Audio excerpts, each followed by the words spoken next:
Hey the internet, it's me Trey back on the porch. I know it's been a minute, but damn, I just been busier than Donald Trump at a fuck shit up conference, so I apologize. But I wanted to come out here because a lot of people have asked me what I think about Black Lives Matter. Well, put simply, I think that they do. Goddamn.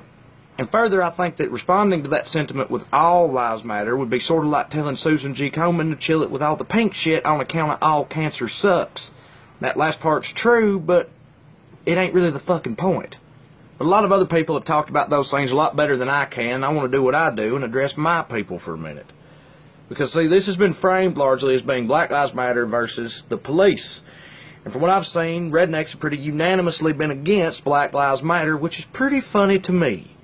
Rednecks, help me out here. When did we start liking cops? I must have missed the memo on that one, boys. Yeah, for those of you who don't know, rednecks and the police are natural enemies and pretty much always have been. You ever seen the show Cops? About every other episode takes place in a damn trailer park. And if that ain't enough for you, the single most popular redneck TV show of all time is literally just about two cousin fucking good old boys running from the law in a sweet-ass orange car. You ever see Smokey and the Bandit? The hero ain't fucking Smokey.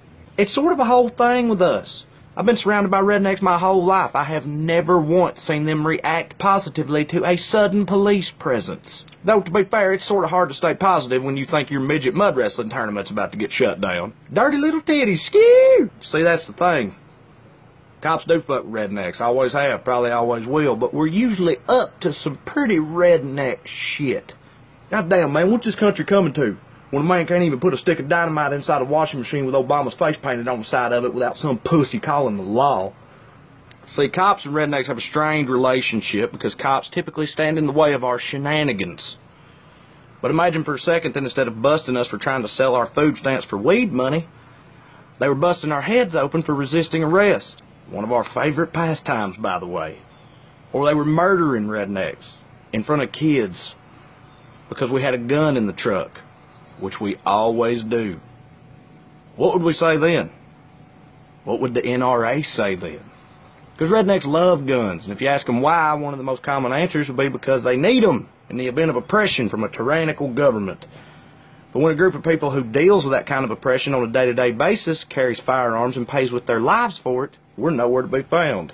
Not advocating violence against police officers, the assholes who did that are deeply disturbed outliers who don't represent the movement. My point is, I would have hoped that rednecks of all people could have empathized with this whole thing. But we don't. And I wonder why. Just kidding. I don't wonder. Nobody does. Because everybody knows the reason. And that's sort of the whole problem. I'll see y'all next time.